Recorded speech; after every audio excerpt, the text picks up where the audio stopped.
ده ريدمي 12 سي من شاومي، يعتبر من وجهة نظري هو افضل موبايل ممكن تشتريه دلوقتي في الفئات الاقتصادية والمتوسطة. اسباب كتير جدا ممكن تخليك تفكر تشتري الموبايل ده، اهمهم هنا هو السعر اللي جاي اقل من 150 دولار شوية، وحتى عندنا هنا في السوق المصري بيبدأ سعره من اول 4500 جنيه. كمان المعالج القوي جدا اللي بيقدمه الموبايل ده واللي صعب تلاقيه في فئة الموبايل السعرية، بالاضافة للشاشة العملاقة والبطارية. كل حاجة هنتكلم عنها ان شاء الله في المراجعة بتاعة الموبايل ده، لكن اتمنى بقى تعمل لايك للفيديو، ويا ريت كمان تشترك عندي هنا في القناه لو انت اول مره تشوفني على اليوتيوب. ويلا بقى بدون رغي كتير نخش في الموضوع على طول. واول حاجه كالعاده هنتكلم عنها وهي التصميم اللي بيقدمه الريدمي 12 سي. التصميم اللي بيقدمه الريدمي 12 سي يعتبر ما قدمش جديد في الفئه السعريه ديت، وحتى ما قدمش جديد عن اصدارات سي اللي بتيجي قبل كده من شاومي في نفس الفئات الاقتصاديه دي.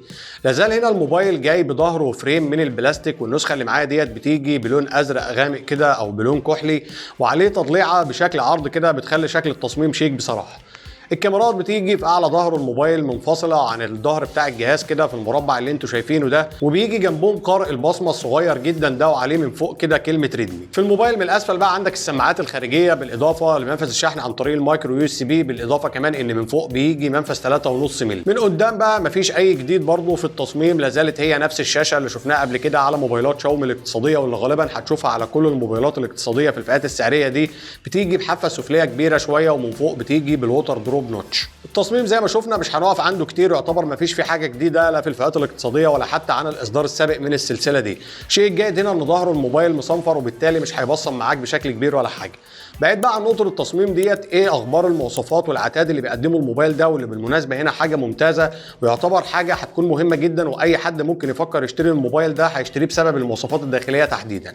الموبايل هنا جاي بمعالج قوي جدا في الفئه ديت اللي هو الهيليو جي 85، بالاضافه انه نازل بكذا اصدار ب 3 جيجا رام مع ذاكره داخليه 64، و4 جيجا رام مع ذاكره داخليه 64، وفي اصدار عالي منه اللي هو ب 6 جيجا رام مع ذاكره داخليه 128. انا النسخه اللي معايا ديت هي نسخه 4 جيجا رام مع ذاكره داخليه 64 جيجا، ودي النسخه اللي انا انصح بشرائها، ويا ريت ما تشتريش النسخه اللي بتيجي ب 3 رام، لان احنا عارفين السوفت وير بتاع شاومي.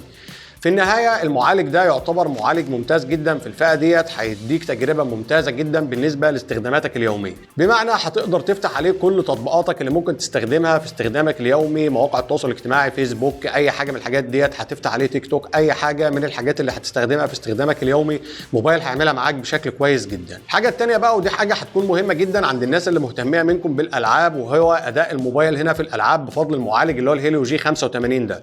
جربت عليه العاب كتير زي بابجي، كول اوف ديوتي، حاجات بالشكل ده كده اللي كلنا بنلعبها، وفي تجربه البابجي تحديدا اشتغلت هنا على الدقه المعتاده على المعالج ده اللي هي دقه هاي اتش دي، وفي تجربتي لها كانت شغاله بشكل كويس جدا بصراحه. كان من وقت للتاني كده اللعبه كانت بتعلق احيانا، وكان بيحصل لاج خفيف كده، لكن بسرعه كانت بتختفي وبترجع شغاله بشكل كويس جدا. وحتى نقطه السخونه اللي كانت مشهور بها موبايلات شاومي على معالجات ميديا تك تحديدا في المنطقه اللي تحت الكاميرات ديت مش موجوده هنا على الموبايل، او انا ما قابلتهاش بصراحه لحد دلوقتي من استخدامي للموبايل ده. الخلاصه بقى في تجربه اداء الموبايل ان الموبايل ده هيديك تجربه ممتازه جدا بالنسبه لاستخداماتك في المهام اليوميه، في فتح مواقع التواصل الاجتماعي، مشاهده المحتوى، اي حاجه من الحاجات اللي بالشكل ده كده. ونفس الكلام برضه هيديك تجربه هتكون جيده جدا بالنسبه لاستخدام الالعاب. الشاشه بقى اللي بيقدمها الريدمي 12 سي هنا يعتبر ما حصلش فيها اي تطوير عن الاصدار السابق اللي هو الريدمي 10 سي. لازالت هنا جايه بالحجم العملاق اللي اتكلمنا عنه في بدايه الفيديو، 6.7 بوصه بدقه اتش دي بلس، وجايه هنا طبعا من نوعيه اي بي اس ال سي دي. زي ما قلت ان الشاشه يعتبر ما حصلش فيها اي تطوير عن الاصدار السابق، ولو هنتكلم في الجد قوي الشاشه ديت الحاجه الوحيده اللي تعتبر قويه فيها هي حجمها العملاق ده، واللي هيكون مناسب عند كتير منكم بالذات من الناس اللي بتحب تتفرج على المحتوى. ولكن بالنسبه لسطوعها تحت اشعه الشمس بصراحه ما تعتبرش افضل حاجه. انا كنت جربت في الفتره اللي فاتت ديت موبايلين، واحد من اوبو وواحد من سامسونج، الاي 17 من اوبو والاي 04 اس من سامسونج، الاثنين بيقدموا سطوع شاشه افضل من اللي موجوده على ال 12 سي. ولكن الشيء الجيد هنا بصراحه هو حجمها العملاق زي ما قلت لك، وبالتالي هتاخد معاه تجربه مشاهده هتكون ممتازه جدا لو انت من الناس اللي بتحب تتفرج بقى على افلام، بتحب تتفرج على اليوتيوب باستمرار. الشاشه هنا هتكون تجربتها جيده لحد كبير جدا.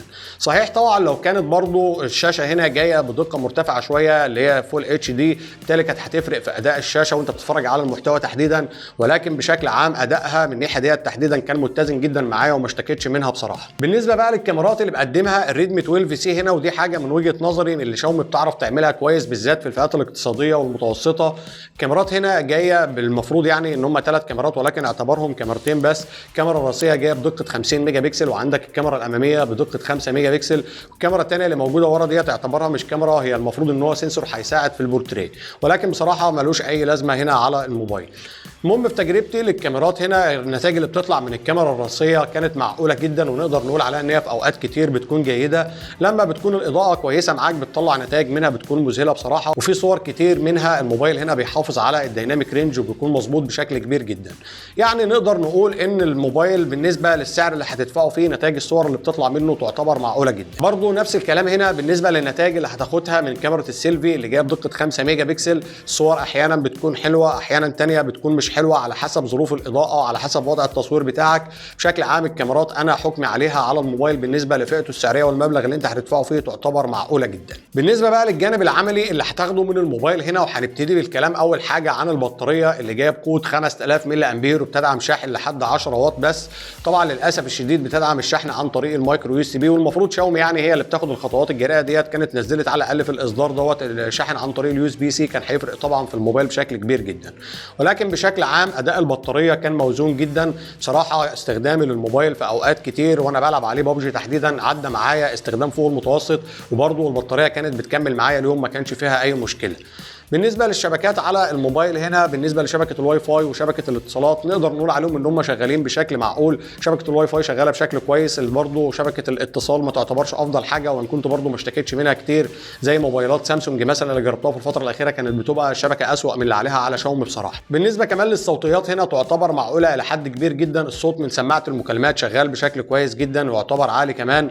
الصوت اللي بيطلع من السماعات الخارجيه ما يعتبرش افضل حاجه طبعا لان هو ما بيقدمش سماعات ستيريو الموبايل، ولكن برضو الصوت هيفي بالغرض الى حد كبير جدا. اخيرا بقى سعر الموبايل والحكم عليه وهل انصح بشرائه ولا لا. سعر الموبايل زي ما قلت اقل شويه من 150 دولار، وعندنا هنا كمان في السوق المصري برغم ارتفاع الاسعار الكبير ده الموبايل بيبدا سعره من اول 4500 جنيه وممكن يوصل لحد 5500 جنيه باعلى نسخه اللي هي بتيجي ب 6 جيجا رام مع ذاكره داخليه 128 جيجا.